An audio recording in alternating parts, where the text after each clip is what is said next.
Mesdames et messieurs, bienvenue à ce nouveau numéro de Sciences et Technologies sur le Duc Télévision, une émission à caractère technologique qui vous parle de l'importance et de la place des high-tech dans la société moderne. Deux rubriques vont constituer cette émission. D'abord, l'invité de la semaine, c'est quelqu'un que nous recevons sur ce plateau, avec qui nous débattons un thème de la semaine. Et en plus, il y a Astuce de la semaine, un tutoriel que l'on sélectionne pour vous expliquer ce que vous devez comprendre. Pour aujourd'hui, nous avons choisi un thème très particulier. Nous allons parler de la création d'une application mobile. Pour vous, nous avons reçu Junior Bouya qui vous dit bonjour. Bonjour, monsieur Geek. Merci d'avoir accepté notre invitation. Nous allons parler de la création d'une application mobile. J'espère que nous sommes dans la programmation. Ok, nous sommes dans la programmation mobile. Alors, par définition, c'est quoi la programmation? Bon, logiquement, la programmation, c'est un concept qui tire son origine à la création des applications, parce que nous parlons de la programmation mobile. C'est juste une procédure que les hommes, bien les programmeurs doivent prendre pour développer des applications. Parlant seulement de l'application mobile, c'est quoi une application mobile? C'est une application qui s'exécute dans un terminal mobile. Par exemple, dans votre smartphone. Aujourd'hui, on parle de smartphone. C'est un concept un peu trop, c'est trop dans le média. Les smartphones, ce sont des téléphones intelligents. Au jour d'aujourd'hui, nous avons c'est tout le monde qui est, les milliers des hommes qui ont des smartphones. C'est au travers de ces terminaux que l'application devra s'exécuter. Donc, les noms mobiles, c'est juste par rapport à la mobilité qu'on peut s'évaguer avec son téléphone. D'accord. Alors, pour développer une application, quelles sont les étapes à respecter? Bon, en premier lieu, avant de développer une application, vous devez comprendre qu'est-ce qu'on appelle par application. Ce qu'il faut savoir, une application, c'est un logiciel développé d'une manière spécifique. Ce qu'il faut retenir, c'est d'abord un logiciel développé d'une manière spécifique. S'il faut donner un exemple pratique, nous parlons de l'application qu'on appelle Microsoft Word. Vous allez voir, c'est un logiciel qui est spécialisé juste pour faire la saisie. Et dans la famille Microsoft, nous avons beaucoup de logiciels, mais chacun a sa spécialité par rapport à sa conception. Aujourd'hui, il est question de parler d'une application mobile. Nous allons parler de la programmation orientée d'abord objet, plus spécialement dans le langage Java. Pour créer une application mobile, vous êtes obligé de connaître d'abord le langage de programmation, pour ceux qui sont des développeurs. Mais grâce à l'avènement de l'Internet aujourd'hui, pour développer l'application Android et les applications mobiles, les concepteurs, bien les développeurs, ne sont plus censés de maîtriser les langages de programmation. Au jour d'aujourd'hui, l'Internet nous propose beaucoup des outils importants pour développer une application mobile. Même les NIL peuvent aujourd'hui développer une application mobile. Sur ce, pour développer une application mobile, vous devez d'abord connaître le but de votre application. Pourquoi voulez-vous développer une application mobile? Et sur base de votre but, vous allez choisir maintenant les langages auxquels vous allez développer votre application mobile. Alors, vous parlez de langage de programmation, mais c'est quoi un langage de programmation? Ok. Le langage de programmation, comme son nom l'indique, c'est un langage qui donne la possibilité de développer des applications. Au jour d'aujourd'hui, il existe beaucoup de langages de programmation, mais je vais plus m'atteler plus les langages qu'on appelle les Java. Le Java, c'est un langage de programmation. Il y a aussi le C++. Mais par rapport à notre émission, il serait question de parler du Java parce que le Java nous donne la possibilité de développer des applications mobiles, performantes. Sur ce, nous allons nous limiter sur Java, je pense bien. Alors, cette émission est vraiment technique. Ici, on démontre comment on fait. Puisqu'on parle de la création d'une application mobile, vous pouvez nous expliquer comment on crée une application mobile? Ok, heureusement, j'ai amené mon laptop. Pour créer une application mobile, j'avais dit qu'il faudra commencer par le phase. Donc, la création d'une application mobile demande d'abord la phase conceptuelle. La phase conceptuelle, c'est une phase qui consiste à identifier le but ou les besoins que devra faire l'application. Et deuxièmement, nous passons dans l'étape de la réalisation de l'application. C'est-à-dire, maintenant, après avoir récolté quelques informations auxquelles l'application est censée exécuter, nous allons aller au langage de programmation. Sur ceux qui travaillent dans les langages de programmation Java, nous avons l'application qui donne la possibilité de concevoir des logiciels mobiles. Nous avons Eclipse. En ayant Eclipse, la personne est censée les télécharger l'Edit.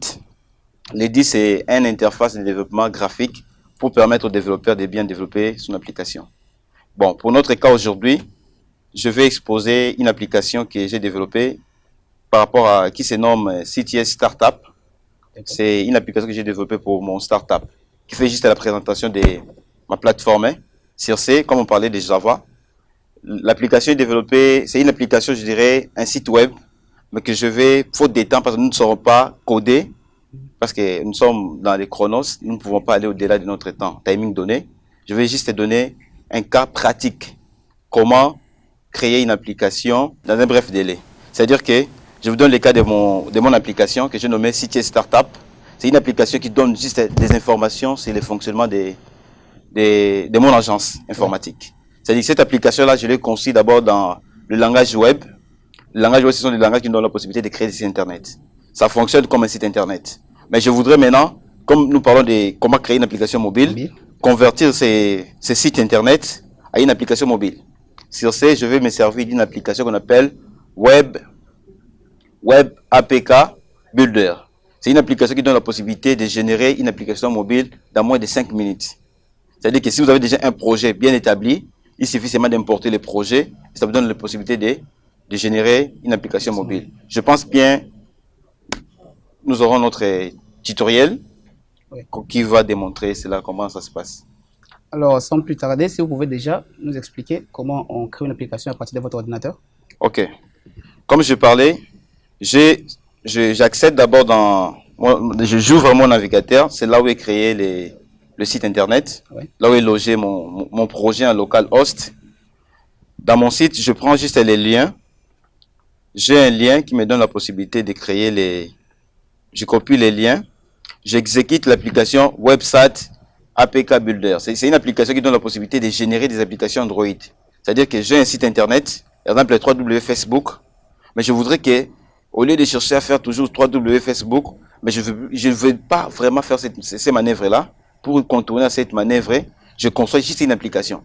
Dès que je clique sur l'application, j'accède sur Facebook sans un problème. Ça fonctionne comme les Messenger et d'autres applications qui existent. Sur ce, je procède sur les cas pratiques. Je commence d'abord par démarrer l'application, website. Après le démarrage, l'application me propose beaucoup d'options. C'est à lire minutieusement. La première dit le type de la conversion. Vous voulez le faire avec Internet ou sans Internet? Comme nous sommes dans les modes sans Internet, j'ai choisi le mode local HTML website. C'est-à-dire que c'est dans les modes local. On me propose les titres de l'application. Je donne les titres de l'application. Je dis, par exemple, comme c'est l'émission EDIC, je prends EDIC TV. Je conçois l'application. J'insère les noms. La version de l'application. Parce que nous devons savoir que la version Android évolue du jour au jour. Chaque année, les concepteurs des systèmes des applications sont censés de mettre en jour leur application. Et concernant la version de l'application que nous devons concevoir, ça doit au moins être un jour pour permettre à ce que les utilisateurs n'aient pas de problème avec leur terminal. Sur ce, je dois chercher une version qui est un peu très élevée. Et à la fin, je suis censé délocaliser là où est logé mon dossier. C'est-à-dire que là où est logé l'application dans mon ordinateur. Les cas chez moi, c'est l'application est logée au bureau. Je vais chercher les dossiers où j'ai logé mon application. Puis, j'ai choisi les chemins. Après avoir choisi, je dois maintenant exécuter. Dès que j'exécute, à la fin, je dois patienter pendant que l'application est en train de chercher à compiler. Après la compilation, nous aurons directement un logiciel qu'on appelle les APK. Donc, les logiciels Android ont toujours une extension qu'on appelle APK. Les compilateurs jouent quel rôle dans la programmation? Ok. Ce qu'il faut savoir, le langage de programmation, c'est comme un bassin où on met de l'eau. Mais le compilateur permet juste de rassembler les différents codes. Les différents codes que les développeurs ont saisis, il le met dans un paquet. Et dès qu'on compile, dès qu'on fait la compilation, ça nous génère un fichier exécutable. Donc l'ensemble des codes devient un logiciel qu'on peut prendre directement sur le téléphone, l'installer puis exécuter. C'est ça le fonctionnement des compilateurs. Ok. Espérons que la compilation est terminée, que nous avons déjà une application APK. Oui. Alors, tous connaissons les avantages que proposent les nouvelles technologies de l'information et de la communication dans la société, surtout moderne. Alors, quels en sont les inconvénients, surtout pour les enfants? Educ TV est une chaîne éducative. Ok. Bon, du point de vue avantage, la nouvelle technologie nous offre beaucoup d'avantages. Pour moi, j'ai toujours dit, la nouvelle technologie, c'est une révolution qui apporte un grand changement sur le domaine mental. Le domaine mental, c'est-à-dire que le téléphone, c'est quelque chose qui est physique, mais ça a une influence plus sur le mental. Beaucoup de gens aujourd'hui, vous allez voir ceux qui sont concentrés, ceux qui sont objectifs à faire un bon usage de la nouvelle technologie, ils avancent, ils excellent dans ce qu'ils font. Je donne un exemple pour les enfants qui sont à la maison. Vous allez voir un enfant qui est à la maison, il dit, au lieu d'autrefois, pour se documenter, les gens étaient obligés d'aller dans des bibliothèques physiques. Par exemple, vous êtes à Bandal, vous devez aller jusqu'à Victoire pour vous ressourcer des manuels. Bon, aujourd'hui, avec la nouvelle technologie, vous avez votre téléphone, il suffit seulement d'accéder dans Google, vous saisissez le nom du manuel que vous voulez avoir, et vous avez l'élément cerveau. Donc, vous pouvez vous documenter à la maison là où vous êtes, sans faire beaucoup de mouvements. Ce sont des avantages que la nouvelle technologie nous offre. Et ça évite les dépenses, ça évite les risques, hein? Ça diminue beaucoup de choses. Ça devient un danger lorsqu'on ne sait pas comment gérer cette nouvelle technologie. Premièrement, les téléphones que nous utilisons, ce sont des outils dangereux. Pourquoi? Par rapport au champ, bien aux ondes électromagnétiques que les téléphones émettent, par rapport au signal qu'on reçoit. Vous allez voir un téléphone qui est avec vous, ça porte toujours des ondes. Pour se communiquer, il faut passer par les ondes. Avec les yeux que nous avons, nous ne saurons pas apercevoir les ondes. Mais au moins, beaucoup de gens aujourd'hui ne savent pas comment éviter ces risques. Vous pouvez attraper les cancers des seins. Vous pouvez attraper des cancers au travers de votre téléphone. C'est-à-dire que si vous ne savez pas faire un bon usage de votre téléphone, ça peut avoir beaucoup d'effets sur votre vie. Sur ce, vous allez voir d'autres personnes deviennent même des esclaves des téléphones. C'est-à-dire devenir esclave du téléphone, c'est dans le sens où vous avez votre téléphone, vous ne savez rien faire sans les téléphones. Donc quelqu'un qui dit, je ne sais pas me déplacer si je n'ai pas mon téléphone.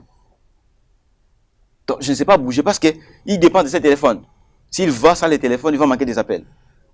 Il va manquer des appels, il a ses trucs à l'intérieur, voilà, il ne sait pas se déplacer. D'autres même, partout où il va, il a son téléphone, il doit suivre des vidéos, il doit se communiquer avec les autres. Ça fait en sorte que vous devenez trop dépendant de votre téléphone. À un moment, vous oubliez même les choses qui semblent être vos priorités. Parce qu'aujourd'hui, les gens ne savent plus, beaucoup de nos jeunes frères, de nos amis de l'école, oublient beaucoup de choses importantes. Ils oublient ce qui est urgent, ce qui est important, ce qui est priorité, même les priorités. Les téléphones, c'est bon. Ça peut nous aider dans des cas d'urgence pour se communiquer. S'il y a une urgence, peut-être avec des autres qui peuvent se passer dans la ville, les parents peuvent contacter facilement les enfants pour savoir, ne rentrez pas à la maison, il y a une situation, un incident dans tel coin. Là, c'est un avantage. Oui. C'est vraiment un avantage. Mais ça devient un désavantage lorsque un enfant vient à l'école, le professeur donne cours, lui est en train de faire quoi? De surfer. Il est sur Facebook en train de chatter, en train de se communiquer, oubliant que les cours se donnent. Sur ce, dans des écoles qui sont bien organisées, vous allez voir, les promoteurs de l'école interdisent même aux élèves de ne pas amener leur téléphone. Soit pendant les heures de cours, il faut éteindre le téléphone. C'est juste une manière préventive pour éviter que les élèves soient un peu distraits. Alors, quel conseil pouvez donner à tous ces esclaves des téléphones qui s'accrochent toujours à leur téléphone, qui ne peuvent pas le laisser à côté? Bon, un bon conseil, c'est leur dire que vous devez chercher à découvrir qu'est-ce qui est votre priorité. Avec les téléphones, vous pouvez perdre beaucoup de temps, et vous pouvez aussi gagner beaucoup de temps. C'est à vous de choisir les bons côtés du téléphone. Moi, en soi, le téléphone n'est pas un problème, n'est pas un danger, ça va? Mais ça regroupe tout. Le vrai problème, c'est comment faisons-nous l'usage de ces téléphones? Comment utilisez-vous votre téléphone? Alors, revenons à nos moutons, puisque l'application APK est déjà prête. Alors, comment faire pour que ça puisse exécuter sur le téléphone? Ok. Quand vous avez votre application APK, en premier lieu, vous devez les copier. C'est comme ce qui se passe dans ceux qui sont sur Internet. Ils savent comment, les amoureux, les internautes. Ils peuvent juste aller dans Google Play, chercher le nom de l'application qu'ils veulent installer. Par rapport à notre application, nous avons nommé ça Edic TV. Cette application nous donne la possibilité de juste un résumé de mon startup. J'ai donné les noms là, c'est par rapport à la chaîne de télévision qui nous a reçus ici. Oui. Mais sinon, il suffit seulement de prendre cette application, les copier dans son téléphone, puis l'exécuter. Quand vous cliquez sur l'application, il y aura un petit formulaire qui va vous demander un instant. On dit souvent c'est l'installateur, soit le commentaire d'installateur. Il vous dit, au démarrage de l'application, voulez-vous installer cette application? Celui qui s'est installé l'application devra au moins cliquer dans oui. Si vous ne voulez pas installer l'application, vous dites non. Quand vous dites oui, ça commence directement le processus d'installation. Après l'installation, vous devez maintenant aller dans votre soit si c'est un téléphone qui n'a pas beaucoup de menus, il faudra aussi se défiler les menus déroulantes. Vous allez voir au finish une application qu'on a conçue avec les noms qu'on donne. Parce que chaque application a un nom spécifique. Okay. fin de cette première rubrique consacrée à l'invité de la semaine. Nous avons parlé de la création d'une application mobile avec Junior Bouya. Nous allons directement passer à la deuxième rubrique, c'est-à-dire astuces de la semaine, où nous allons apprendre les bases de la programmation. Aujourd'hui, on va se retrouver pour une petite vidéo astuce dans laquelle je vais vous montrer comment exporter notre application au format APK, qui correspond à l'extension des applications Android, tout simplement. Donc une fois que vous avez lancé Android Studio, vous allez cliquer sur le bouton Build à ce niveau-là. Ensuite, on va descendre un peu, on va prendre Generating APK. Et ici, vous allez devoir mettre la clé de votre application. Par défaut, on n'en a pas, donc on va en venir créer une nouvelle. Le premier élément, ce sera l'emplacement de votre clé. Par exemple, on va le mettre sur notre bureau. Donc vous cliquez sur les trois petits points, on va descendre un petit peu, et là, dans Desktop, on va cliquer dessus.